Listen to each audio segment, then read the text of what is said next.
Welcome to Issues and Interviews on the Hudson Power Broker channel with Kieran Michael Lalor. Tough day yesterday, tough day today, bad day yesterday. I don't disagree with those who are saying it's a day that will live in infamy. Let me start by saying I don't think it's illegitimate to question the results of an election. I don't think it's illegitimate to wonder if everything was done properly. I think there are instances of fraud. I think there were changes in the law at the last minute to massively increase mail-in voting, which everyone from Jimmy Carter to Republicans say is the most ripe for fraud. I think that is very legitimate to question that.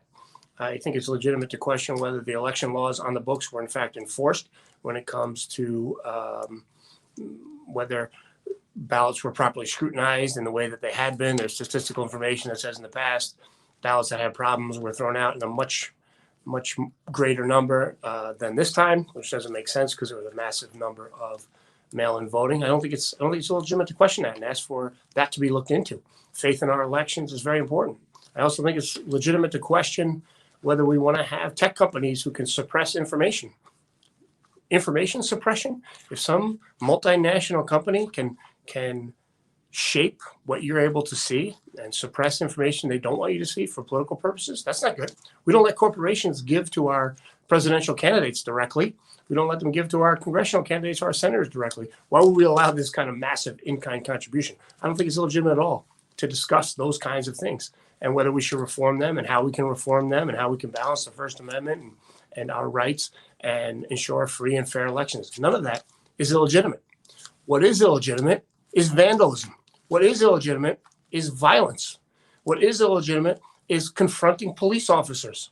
That's illegitimate. That's not acceptable, no matter what. I hear people that sometimes I agree with now saying, well, we've reached a boiling point. We're not going to get pushed around anymore. So we're gonna resort to violence and vandalism. It reminds me of people who see somebody who commits a heinous crime and excuse it by saying, oh, he had a tough upbringing. His mom didn't hug him enough. He had a tough situation. No, individuals who do bad things, individuals who commit violence, individuals who commit vandalism are doing the wrong thing. That's never acceptable. That's never going to get us anywhere in a good direction. We spent the whole summer as Republicans, as Trump supporters, as conservatives, condemning the violence in the streets. One of the reasons Republicans did well in the House and Republicans across the board did well was a lot of Americans were appalled by the violence and rioting in the streets all over this country. And they were right to be appalled. And we were the party of law and order. And we were going to bring law and order and calmness and peace to the streets. And then some people, and I know it's not everybody, I know it's a tiny sliver of people, but I see people justifying it.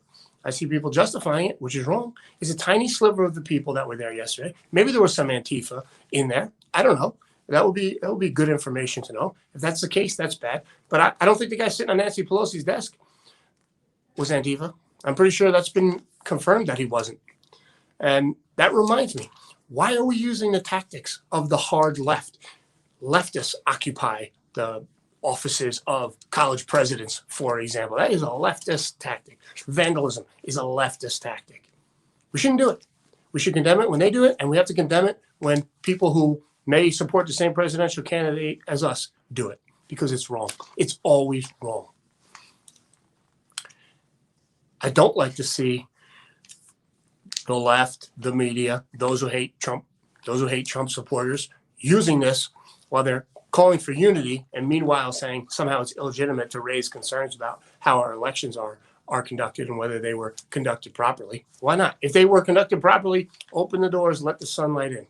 I don't think we should call for unity while we're simultaneously blasting people who supported this president. I do think yesterday could have been a great day. The massive numbers of people who protested, if they peacefully protested, that would have been a great show of strength for the principles that we believe in, but it led to violence. And the people who perpetrated that violence, they should be brought before our criminal justice system. They should be given due process rights. And if they're found guilty of crimes, they should be prosecuted. I'm appalled when statues get torn down. I was appalled a few days ago when vandals vandalized St. Patrick's Cathedral in New York. And I'm appalled that the Capitol building, a historic building where great Americans have done great things for this country and this world, frankly, was vandalized. It was wrong. I don't think it's defensible. We should never defend the indefensible. And I want certain policies. I want most of the people at that rally yesterday, so many good people with a few bad people, but the good people want policies, pro-American policies, strong border policies, a rejection of socialism in this country, election reform so that we have confidence in our elections again. That's what I want. And if you want that, what happened yesterday, whether it was a few bad apples or a handful of bad apples and some Antifa, what happened yesterday was a giant setback for those goals, for those policy goals, for the future of our country. Giant setback. We shouldn't be defending it. The left shouldn't be using this as a cudgel to silence conservatives or Trump supporters or Republicans. But we cannot defend it. What happened yesterday? It's indefensible. It's wrong. It never should have happened. And we need to deal with the consequences. We need to deal with the consequences. And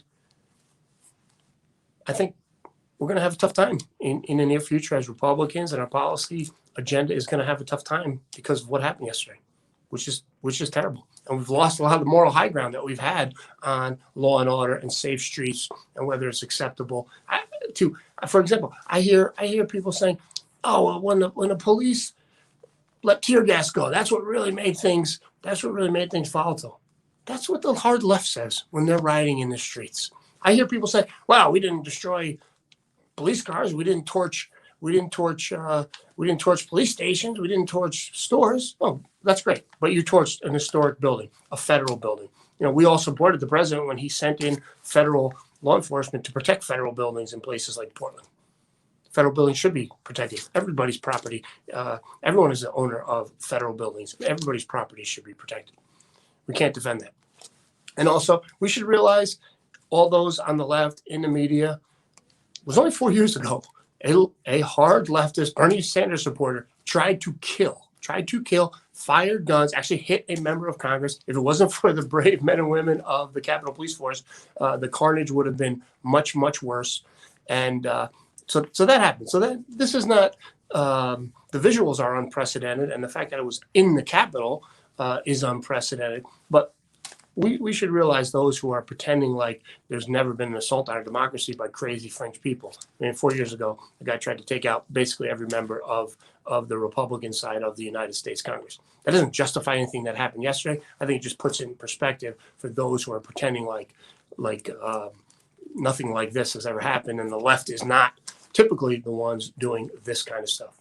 Okay, people are calling for unity. Yeah, we definitely need unity, but unity doesn't mean you shut up. Your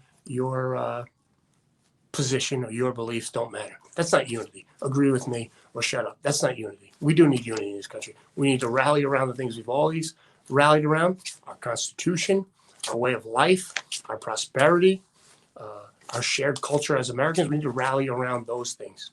That's what we have to rally around. And free and fair discussion of issues is something that we can all embrace. I don't mind having an argument with anybody over any topic. We shouldn't be silencing voices. What happened yesterday was terrible. We need to regroup as a country, as Republicans. We need to regroup as people who want a pro-American agenda. We need to regroup and move forward. But the first thing we need to do is realize what happened yesterday was outrageous and terrible. It should be condemned by everyone, no matter who was doing it.